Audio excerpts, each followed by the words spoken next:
দাঁতনে একাধিক কর্মসূচিতে এলেন মেদিনীপুরের সাংসদ জুন মালিয়া। মঙ্গলবার পশ্চিম মেদিনীপুর জেলার দাঁতন 1 নম্বর ব্লকের দুটি গ্রাম পঞ্চায়েতে আয়োজিত আমাদের পাড়া আমাদের সমাধান ক্যাম্প পরিদর্শন করেন সাংসদ।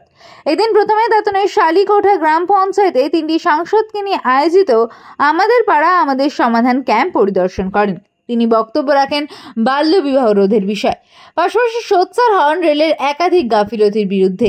এরপর তিনি যান তররুই গ্রাম পঞ্চায়েতে আয়োজিত আমাদের পাড়া আমাদের সমাধান ক্যাম্পে। ফুল দিয়ে সাংসদ জুন মালিয়াকে স্বাগত জানান গ্রাম পঞ্চায়েতের জনপ্রতিনিধিরা। এই শিবিরেও বাল্যবিবাহ রোধে বক্তব্য রাখেন সাংসদ জুন মালিয়া। বিকেলে দাঁতন 1 ব্লকের কোটপাতার প্রাইমারি স্কুলের সাংসদ তহবিল থেকে তৈরি হওয়া নতুন ভবনের উদ্বোধন করেন তিনি। এই 3টি কর্মসূচিতে সাংসদের পাশাপাশি উপস্থিত ছিলেন অতিরিক্ত জেলাশাসক মৌমিতা সাহা, দাঁতনের বিডিও চিরঞ্জিত রায়, জেলা পরিষদের খাদ্য কর্মাধ্যক্ষ প্রতুল দাস, দাঁতন থানার আইসি তীর্থঙ্কর হালদার সহ একাধিক আধিকারিকগণ। তার সমাধান আপনারা করবেন, তার জন্য মাননীয় মুখ্যমন্ত্রী এবং পশ্চিমবঙ্গ সরকার আপনাদেরকে বুথ পিছু 10 লক্ষ টাকা দেওয়া হচ্ছে।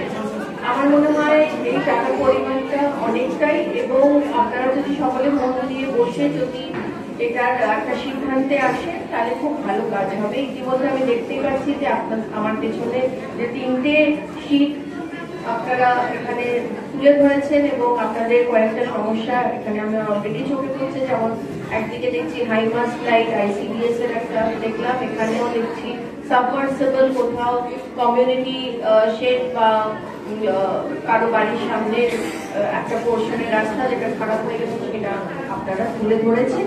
এইভাবেই আপনারা এগিয়ে আসুন। মাননীয় মুখ্যমন্ত্রী চাইছেন যে আপনারা ওনার সাথে ওনার পাশে থেকে মিলিত হয়ে একসঙ্গে কাজ করতে। এটা বুঝতে হবে এটা একমাত্র কিন্তু পশ্চিমবঙ্গেই সম্ভব, কারণ আমরা এমন একজন মুখ্যমন্ত্রী পেয়েছি যিনি পাওয়ারের জন্য চেয়ারে বসেন না, পাওয়ার ভোগ করার জন্য, বা আমি মুখ্যমন্ত্রী হয়ে গেছি, আমি অনেক বড় কিছু হয়ে গেলাম আর আমি আমার মানুষরা যারা আমাকে ভোট দিয়ে এনেছেন মুখ্যমন্ত্রী বানিয়েছেন তাদেরকে আমি ভুলে গেলাম।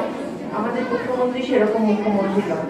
আমাদের মুখ্যমন্ত্রী সবসময় আপনাদের কথা ভাবেন, আপনাদের পাশে থাকার চেষ্টা করেন, এবং আপনাদেরকেও এবার সুযোগ করে দিয়েছেন, আরো সুযোগ করে দিলেন যে আপনারাও পাশে থেকে ওনার সাথে এইভাবে কাজ করতে পারবেন নিজেদের পাড়ার জন্য, নিজেদের সমাধান।